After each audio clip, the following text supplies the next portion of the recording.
When we sit in zazen, it's strange. It's as if we all make each other stay.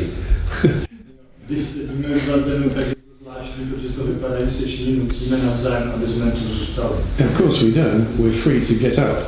Samozřejmě můžete klidně odejít. But it's as if we make some unspoken agreement not to get up. But we can get up and leave and come back. Můžeme klidně odejít a zase se vrátit. Run away. Run away. Run away, yes. Yeah. So it's strange. We make unspoken agreement to sit still. Je zvláštní, že máme vlastně nevyřčenou dohodu sedět tiše. And in sitting still, we regulate ourselves. Když sedíme v klidu, tak se vlastně regulujeme. My teacher used to say, zazen is self-regulation. Můj učitel říkal, že zazen je seberegulace. Which is a bit different from self-control. Což je trochu něco jiného než sebekontrola. So we can say that sitting, we're learning to regulate ourselves. Takže když sedíme, tak se vlastně učíme se regulovat. Let ourselves move a bit. Můžeme se trošku hýbat. Let ourselves sit still. Můžeme sedět v klidu. Let our thoughts come and go. Můžeme nechat myšlenky přicházet a odcházet. But at the same time, we're regulating ourselves. Ale současně se regulujeme. By agreement. Tím, že máme dohodu. With everybody in the room. Že všichni v místnosti. And sometimes it's easy, sometimes it's very difficult. Někdy je to jednoduché, někdy je to velmi obtížné. And I think that winter is, our bodies are different in winter and summer. Myslím, že naše těla jsou jiná v zimě a v létě. So I feel that our bodies hibernate a little in winter. Mám pocit, že v zimě trošku hibernujeme. I wish I could hibernate completely. Teď bych mohl mít zimní spánek úplně celou zimu. Anyway, we're going to look at the first of Dogen's writings.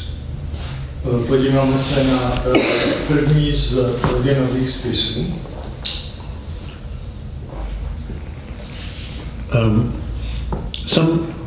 His writings are all collected together. Jeho spisy jsou všechny pozbírány dohromady. And one collection, as you know, is called Shōbo Genzo. A jedna sbírka se jmenuje, jak víte, Shōbo Genzo. Which we can translate to mean Shō, Ho, Gen, Zo. Shō means right or authentic. Shō znamená pravý nebo autentický. Ho means law or dharma. Ho znamená zákon, dharma nebo učení. Gen means eye. Gen oko. And Zo means storehouse. A Zo je sklad, úložiště. In Japan and China, the houses were built of wood. V Číně a v Japonsku byly domy postaveny ze dřeva. So beside the house, often they would build a small stone building. A často vedle domu postavili malou kamennou stavbičku, in which to store valuable things. které skladovaly cenné věci. So maybe money and maybe documents. Možná peníze, dokumenty. And also rice and other very important things. Rýži a další důležité věci. So that's called the storehouse. A tomu se říká, nevím jak to česky skoro. So Shōbo Genzo means authentic teachings, storehouse. Shōbo znamená autentické učení oka toho uloženého prostoru. An eye suggests ability to see. Oko znamená schopnost vidět. To see in a sense to see reality.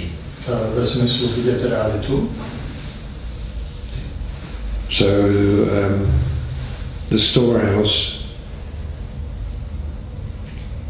of the eye of the true teachings. Úložiště oka pravého učení. And this chapter is called Bendōwa in Japanese. Tato kapitola se japonsky jmenuje Bendōwa.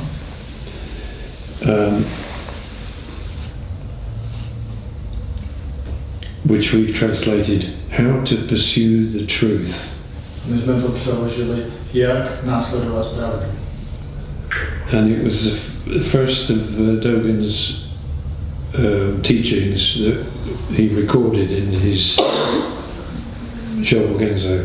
A je to první spis, který zahrnul v té sbírce Shobogenzo. And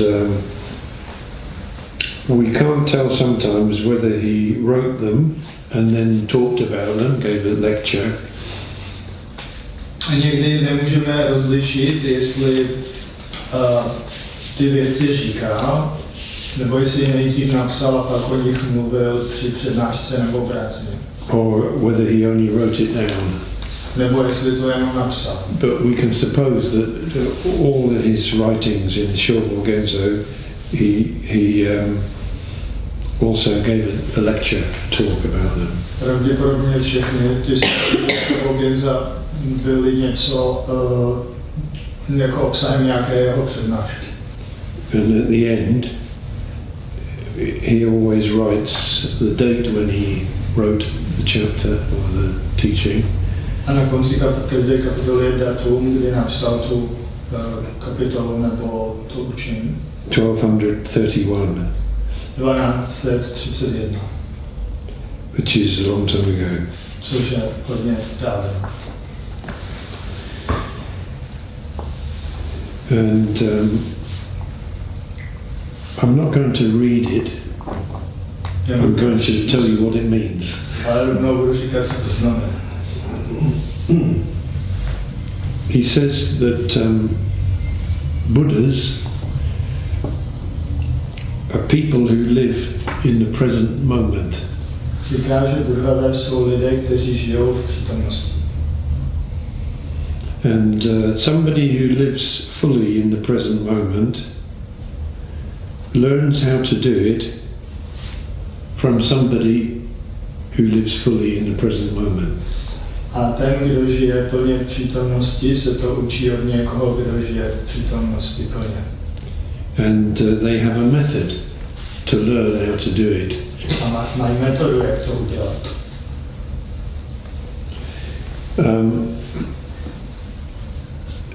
As I said last night, if you go to YouTube, you can find lots of teachers telling us to live in the present moment. Jak už jsem říkal včera večer, když se podíváte na YouTube, je tam spousta učitelů, kteří vám říkají, jak žít v přítomnosti. And some of their teachings are very powerful, very clear. A některá ta učení jsou velmi silná a jasná.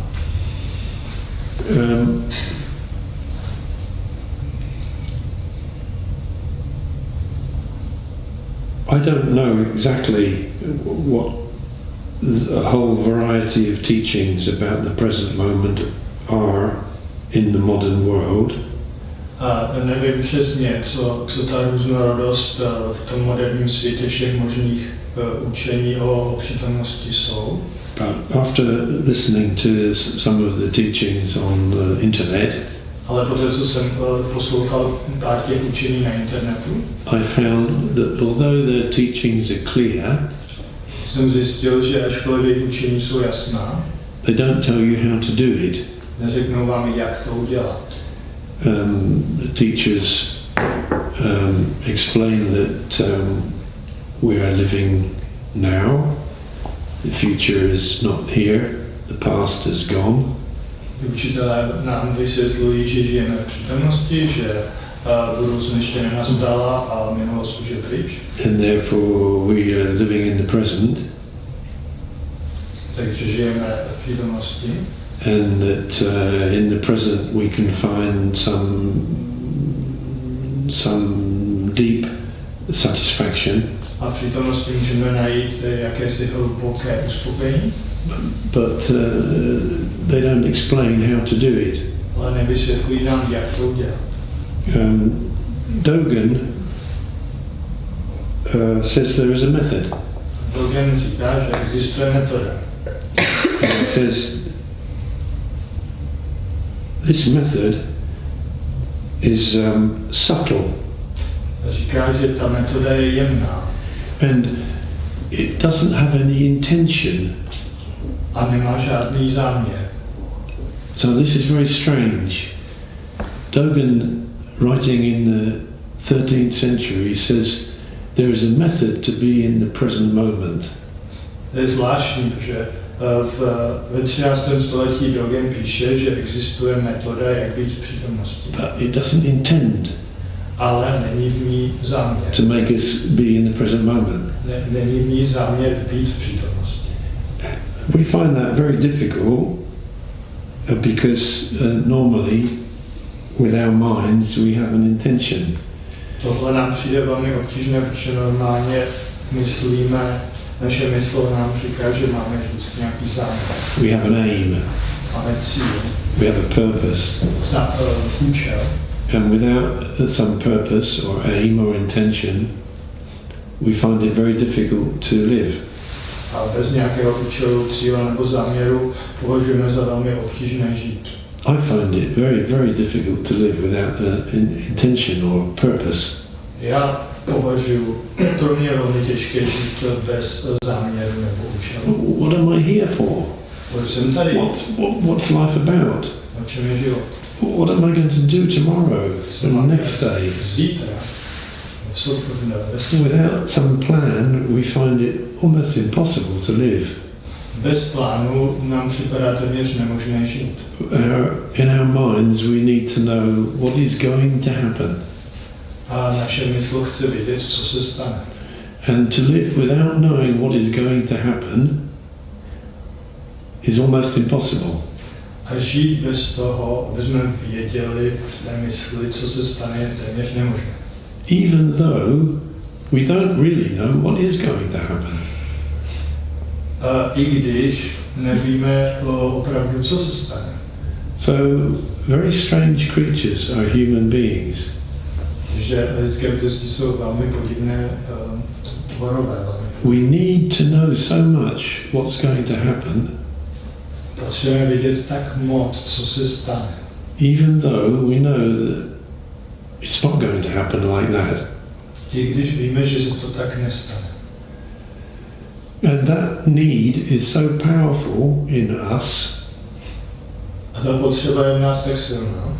That often we don't notice that what actually happens is not what we thought would happen.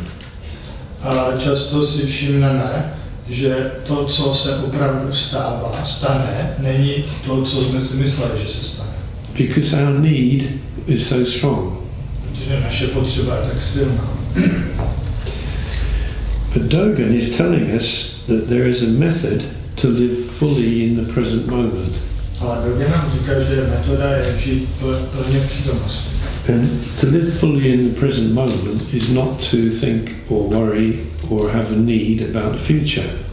A žít plně v přítomném okamžiku neznamená si dělat starosti nebo potřebovat vědět, co se stane v budoucnu. How can I possibly do that? Jak to můžu vůbec udělat? I fight with that every day. Já s tím bojuju každý den. And he says that the method doesn't have any intention to be in the present moment. A on říká, že ta metoda nemá žádný záměr být v přítomném okamžiku. And this conundrum, paradox, good, yes, that's the word. Yes, that too. is the paradox that we all face. Tohle je paradox, kterému každý čelíme. We want to be present. Chceme být v přítomnosti. Now there are many teachings about mindfulness. Teď je spousta učení o mindfulness, o bytí. The group next door are practicing mindfulness. Ta skupina vedle cvičí mindfulness. I think often that the word mindfulness is used to mean to be present. Myslím, že často to znamená to mindfulness, být přítomen. But actually to be present is not to have our mind full of anything. Ale být přítomen neznamená mít naši mysl něčeho plnou. Because when our mind is full of something, we cannot be present. Protože když je naše mysl plná něčeho, tak nemůžeme být přítomní. Another paradox. To je další paradox. So it's full of paradoxes. Je to plné paradox.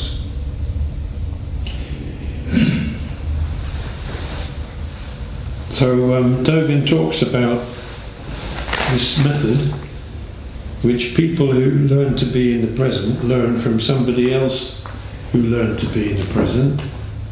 Takže Dogen mluví o metodě, kterou lidé, kteří chtějí být v přítomnosti, učí od někoho ve přítomnosti. Can only be taught from one person who learned to be in the present. Může to být učené jenom, může to být vyučováno jenom člověkem, který je. To another person, so that they can learn to be in the present. There is another person. Can you repeat it? You learn one person who already learned to be in the present. Jeden člověk, který už se naučil být v přítomnosti, teaches another person to be in the present. Učí dalšího člověka, jak být v přítomnosti. In other words, he's saying you learn it from a teacher, not from a book. A jinými slovy má na mysli, prostě si to učíte od učitele, ne od knihy. Although he's writing this in a book, ačkoliv to píše v knize, he's saying you can't learn it from the book. Říká, nemůžete to naučit z knihy. So that's another paradox. To je další paradox.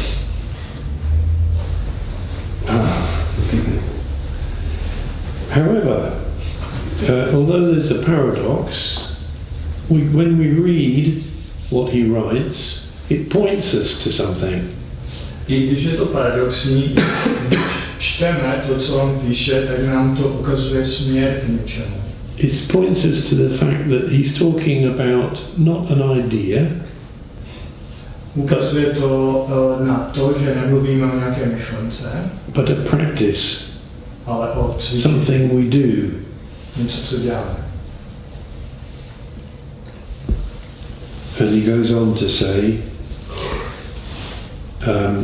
it's always like this. A pak říká, je to vždycky takové. And the practice which he wants to talk about is a balance between active and passive. A říká, že to cvičení, o kterém mluví, je rovnováha mezi aktivním a pasivním. And it makes our body and mind whole. A to vede k tomu, že naše tělo a mysl tvoří jeden celek. Which I talked about last night. O tom jsem mluvil včera večer. The authentic way of doing this for Dogen is called zazen. Autentický způsob, jak tohle udělat, se nazývá zazen. And it's sitting in an upright posture. Je to sezení v zpřímené pozici.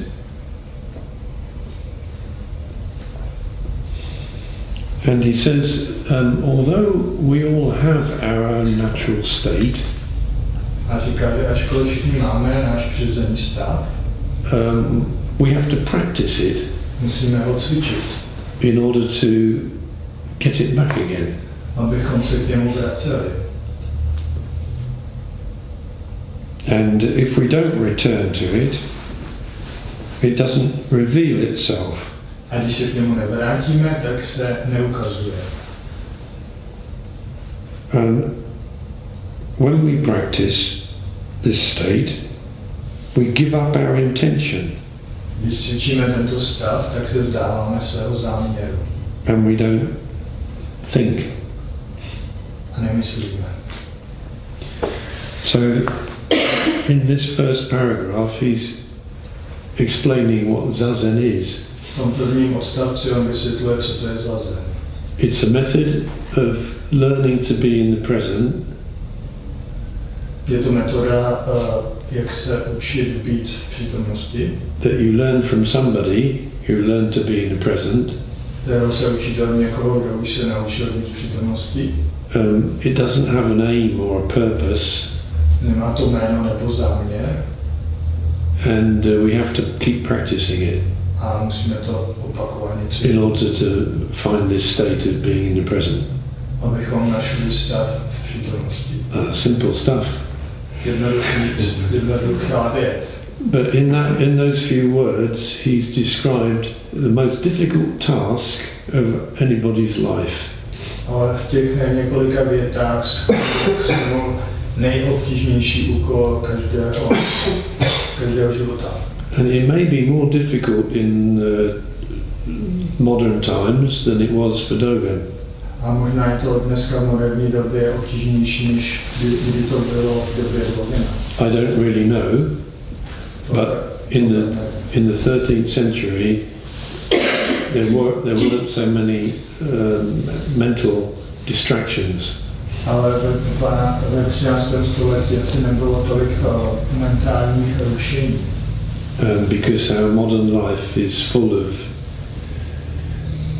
virtual reality, Že náš moderní život je plný virtuálních realit, which we have to take part in order to live in society.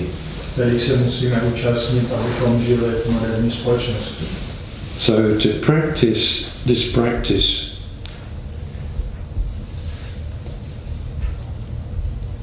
of being in the present is to give up all the things that we normally do in our daily life.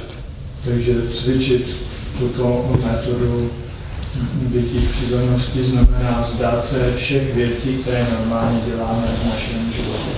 Thinking about the past, Myšlení na minulost, thinking about the future, myšlení na budoucnost, being affected by feelings from the past, být ovlivněn pocity z minulosti, being affected by feelings about the future, být ovlivněn pocity kvůli budoucnosti, hoping to get somewhere, doufat, že se někam dostaneme, hoping to make ourselves into a better person.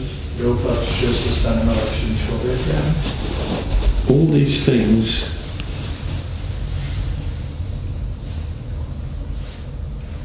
in zazen we leave to one side. Všechny tyhle věci v zazenu odkládáme stranou. But the process of leaving all those things to one side is very difficult. Proces odložení všech těchto věcí stranou je velmi obtížný. When we sit, we're overwhelmed with our thoughts sometimes. Když sedíme, tak jsme někdy zahlceni našimi myšlenkama. And overwhelmed by our feelings or emotions sometimes. Někdy zahlceni city a pocity. And we don't seem to be able to find any present moment. A nezdá se, že by se nám podařilo najít nějaký přítomný okamžik. So it's not something we can do by our intention.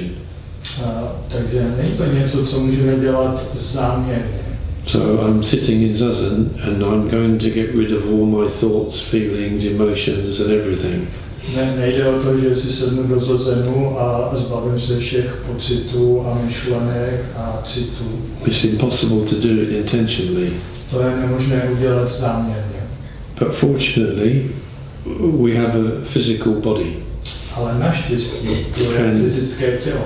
Our physical body is controlled by a nervous system and a brain and muscles and so on. A naše fyzické tělo je kontrolováno nervovým systémem a mozkem a svaly. And the posture of zazen allows the body to find its own natural state. A pozice zazenu dovoluje mysli, aby našla svůj vlastní přirozený stav. Where the tension in our body drops away slowly. A tehdy postupně pomalu napětí v těle odchází.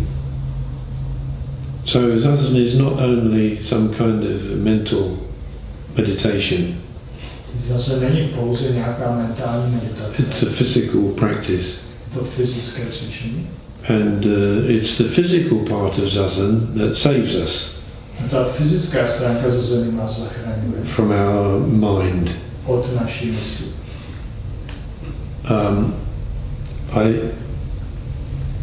I read on the notice board outside here Na nástěnce jsem četl some course which says it's all about the mind. nějaký citát, že jde jenom o mysl. And I disagree so strongly with that. A já s tím tak silně nesouhlasím. It's not all about the mind. Není to všechno o mysli. It's all about the body mind. Je to všechno o těle mysli. Because our body can save us from our mind. Protože naše tělo nás může od mysli osvobodit. And our mind can save us from our body. A naše mysl nás může osvobodit od The těla. two, in the teachings of the ancient teachers, the two things are one. V tomto starověkém učení jsou ty dvě věci jedno. So the most important thing about zazen is that it's not just a mental or spiritual practice. Takže nejdůležitější věc na zazenu je, že není jenom mentální nebo spirituální cvičení. It's a physical practice. Je to fyzické cvičení, which saves us from our mental turmoil. které nás zachraňuje od našeho psychického zmatku. So to express that fact, Dogen writes, Buddhas, which he means by Buddhas, people who are awake. Takže Dogen to vyjadřuje tak, že píše budhové, a tím myslí lidé, kteří jsou probuzení. So to be awake means to be in the present. Být probuzen znamená být v přítomnosti. So Buddhas live in and maintain themselves in a natural state. Říká, budhové žijou a udržují se v přirozeném stavu.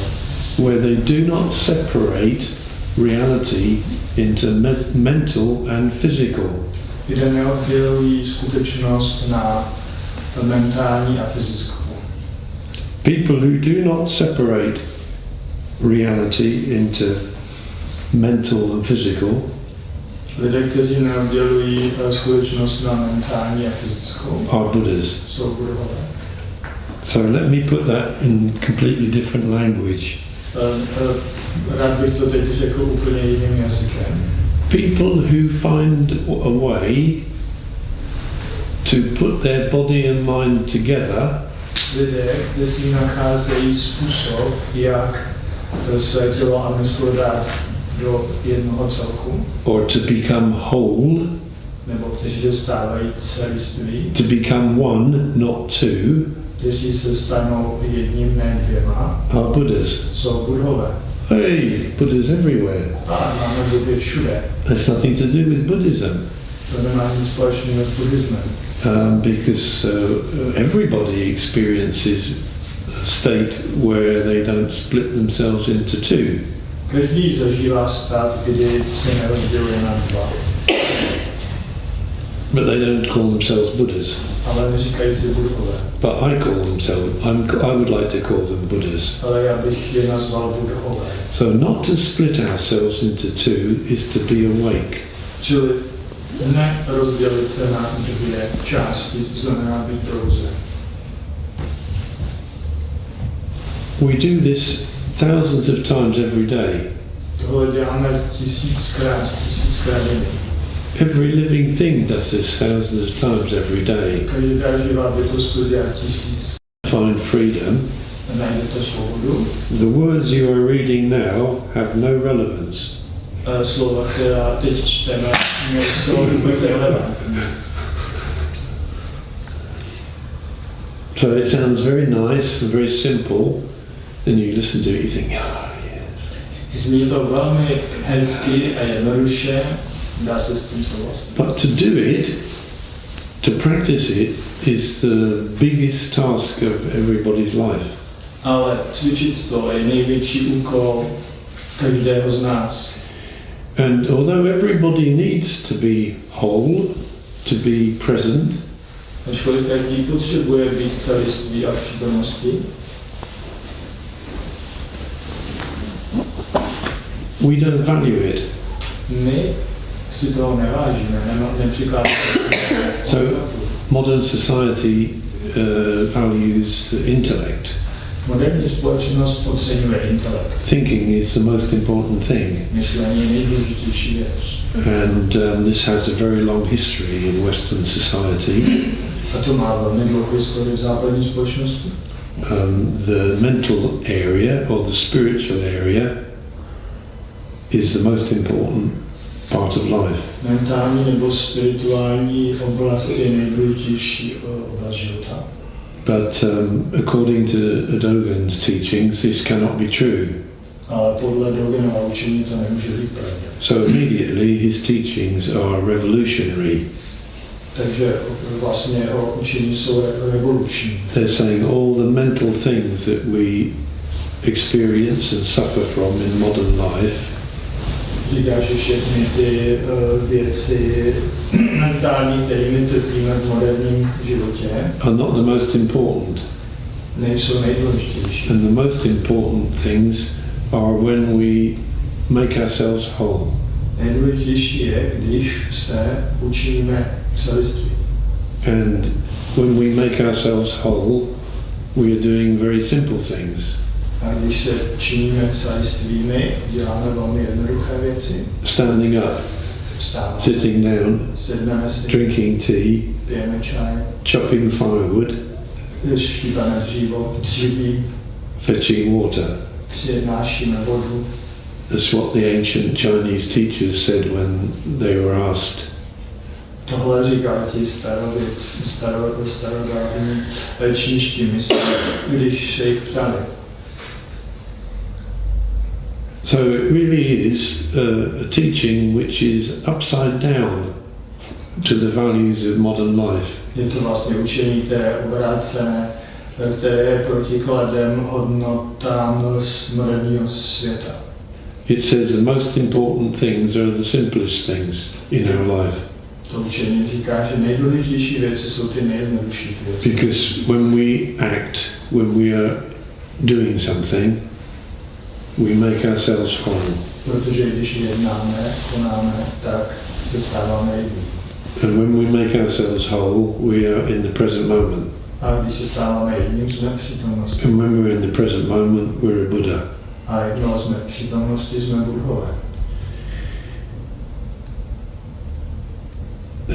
The difference between the teachings that you can hear from many different teachers on the internet, for example, these days, Ten rozdíl od těch mnoha učení, které můžete najít dneska na internetu, is that Dogen says there is a practice je, že Dogen tvrdí, že existuje praxe, to teach us how to do this.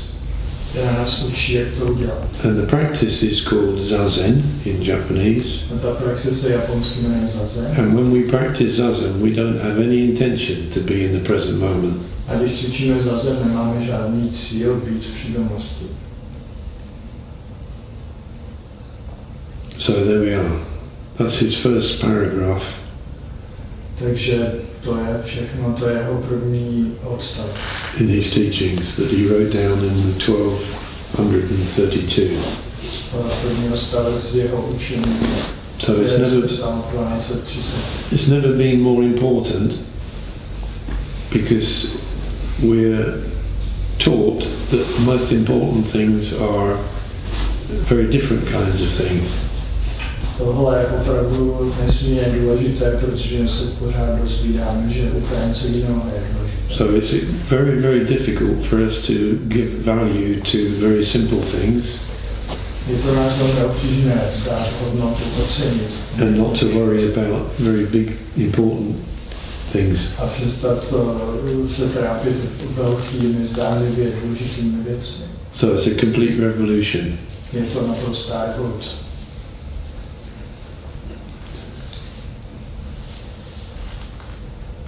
So I stop there, and you can say or ask or Takže tady přestanu a můžete něco říct nebo se zeptat.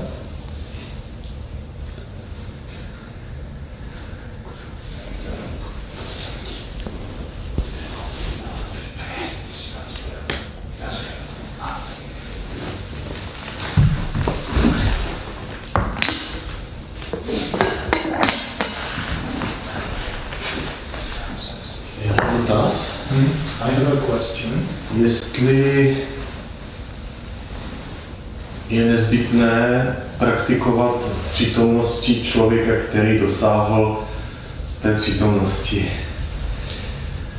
Jestli je nezbytný učitel, který je v přítomnosti a jak to poznám. K tvý praxi. Ano.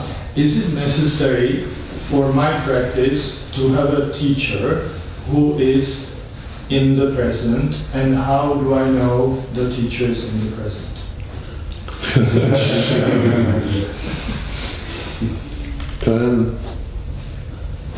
Dogen says it's important to have a teacher. Dogen říká, že je důležité mít učitele. He also says if you can't find a teacher, it's better to stay alone. On taky říká, že pokud nemůžete najít žádné učitele, lepší zůstat sám. If you find a teacher, how do you know whether that teacher is doing what he says or what she says? A když najdete učitele, jak zjistíte, jestli to, co ten učitel učí, je opravdu to, co je?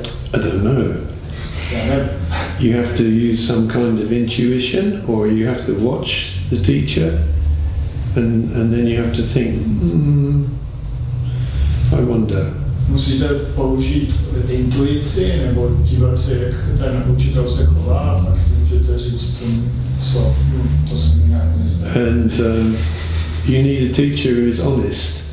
Potřebujete učitel, který je upřímný. I mean really honest. Opravdu upřímný. If you're teaching something, it's very common to for the teacher to pretend that they know everything.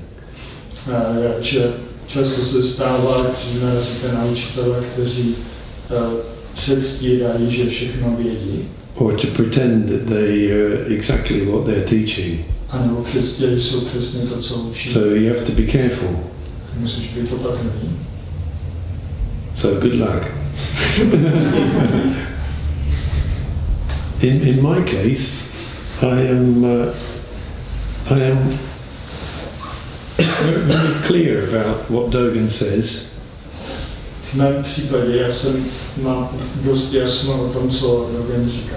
And every day I try to be in the present moment. A každý den se snažím být v přítomnosti. But I still have to keep learning. Ale stejně se to pořád musím učit. Until I die. Do smrti se to musím učit. But I found that trying to be in the present moment is a paradox. Ale nacházím, že snažit se být v přítomnosti je paradoxní. To be in the present moment, you need to stop trying. Abyste byli v přítomnosti, musíte se přestat snažit. So I keep trying to stop trying. Že se pořád snažím, abych se přestal snažit. I think it's important that there are some teachings Myslím, že je důležité, že jsou učení, which point to the importance of very simple action. Která ukazují na důležitost velmi jednoduché akce. Because those kind of teachings are very rare. Protože taková učení jsou velmi vzácná. We're taught that the most important things are very intellectual normally. Pořád se učíme, že nejdůležitější věci jsou většinou intelektuální or very materialistic, nebo velmi sometimes. materialistické. But they're very rare to find a teaching which says the most important things are very, very simple. Ale je velmi vzácné narazit na učení, které říká, že nejdůležitější věci jsou velmi, velmi jednoduché. And that our life's work can be to understand and realize those teachings. A naše práce v životě je se učit a uskutečnit ta učení.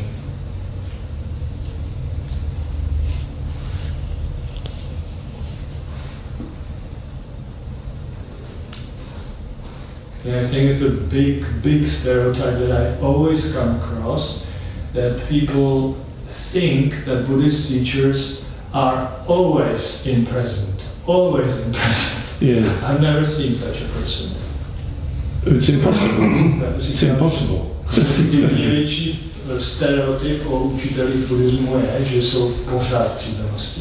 Ještě jsem nikoho takového nikdy nepotkal. A mají říkat, že to je nemožné. However, it's important to realize the importance.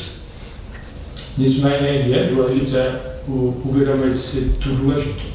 To notice those moments when you are present and to realize those are the most valuable parts. Důležité je všimnout si ty okamžiky, kdy jsme v přítomnosti a že to jsou ty nejdůležitější okamžiky.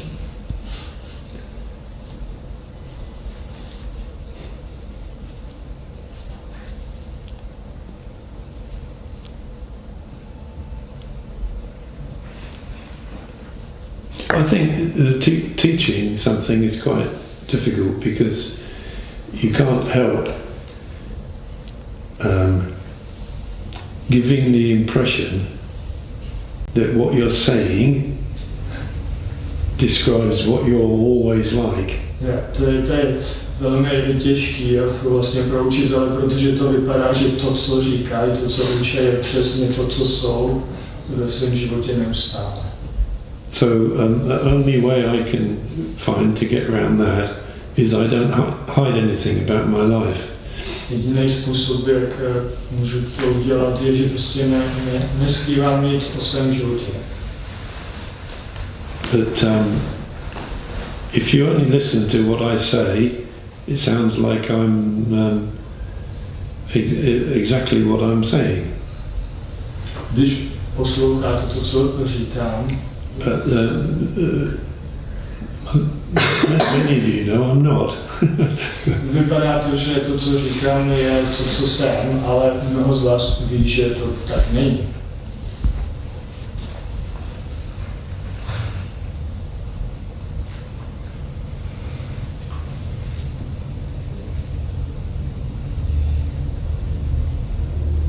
So for me, teaching is also teaching myself.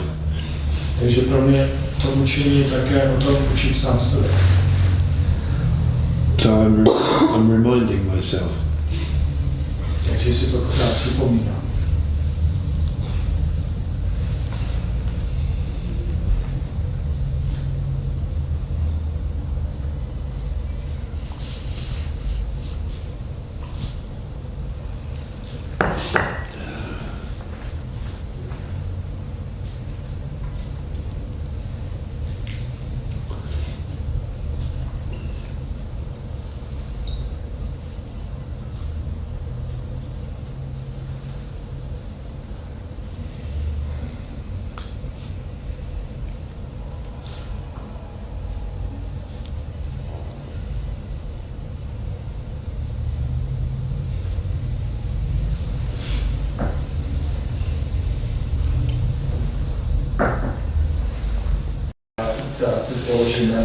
Oh, I must try to do that. To musím zkusit. But we can't try to do it. A my nemůžeme to zkusit udělat. And strangely, we can learn to stop trying. A je zvláštní, že se můžeme naučit to přestat se to snažit. And then the rucksack slips off our back. A batoh nám sklouzne ze zad, when we don't expect it. když to ani nebudeme čekat. So Shobo Genzo, written so many hundreds of years ago, is full of little teachings like that. Takže Shobogenzo, které bylo napsáno mnoho století v minulosti, je plné takových podobných učení.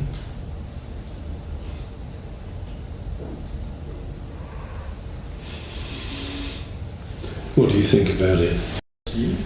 If we can find a time when we take off our rucksack, Pokud najdeme okamžik nebo čas, kdy si odložíme batoh, we can notice that we can be free in this world, in this place, at this time. můžeme si všimnout, že můžeme být svobodní v tomto světě, na tomto místě, v tomto okamžiku. If only for an instant. I když je to jenom okamžik.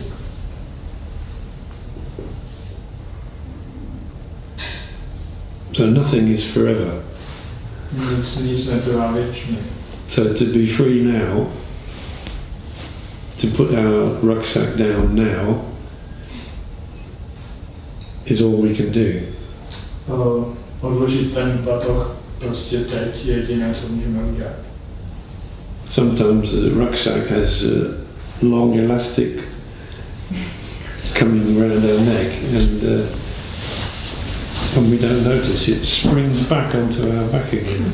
Někdy jsou ty elastické pokrovy a že nám vyskočil zpátky nazad. So we have to take it off again. To musíme se sunat.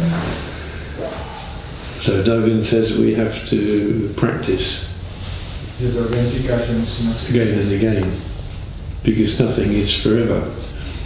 Nothing is forever. It's very, very disappointing and sad. But it's also very happy. Nic netrvá věčně, ale je to dost taková šťastná situace. It means that all the good things are not forever. Oh, To znamená, že všechny dobré so painful. věčně. It means all the bad things are not forever. A když špatné věci jsou věčné, tak z toho taky můžeme jít radost. Nothing is forever. Nic netrvá It's věčně. very difficult thing to learn. Je to velmi obtížné se s tím smířit.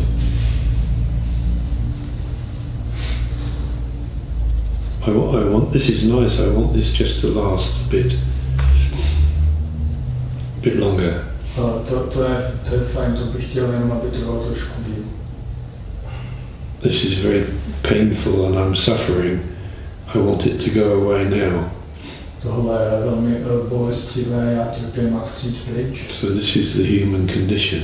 A to je lidská situace. So we practice the practice of taking off our load. Takže my cvičíme cvičení odhození naší zátěže. To have freedom in this moment now. Abychom měli svobodu v tomto okamžiku teď. And that's all. A to je všechno. That's the whole of the Buddhist teachings. To je veškeré učení buddhismu.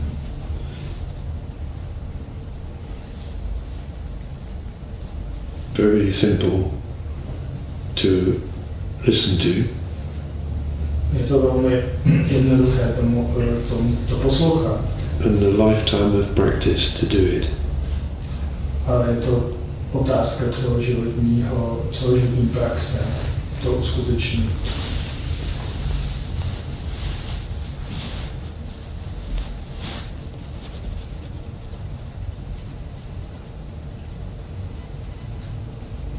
So through the 2000 years since the Gautama Buddha in ancient India started to teach this very simple teaching, for 2000 years some people have understood the teaching through practice and then told other people. And then those people have told other people, and so on, but not so many people. Tak už je to vlastně přes 2000 let od té doby, co žil Buddha v Indii. Od té doby se předává toto učení od člověka k člověku, ale ne mnoho lidí ho za tu dobu znali. And during those 2000 years, many people misunderstood.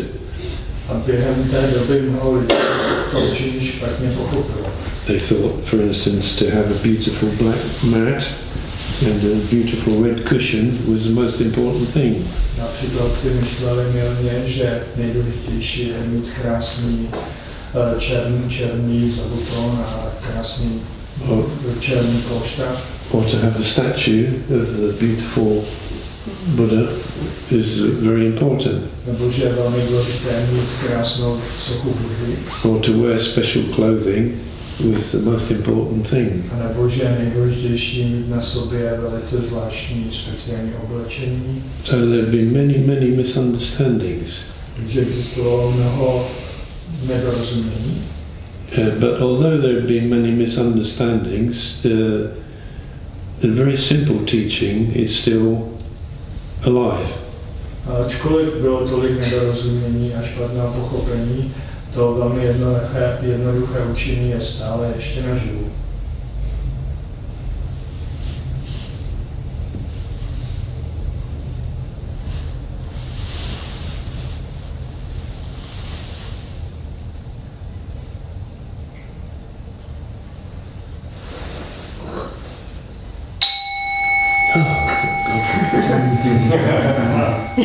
There is in 5 minutes.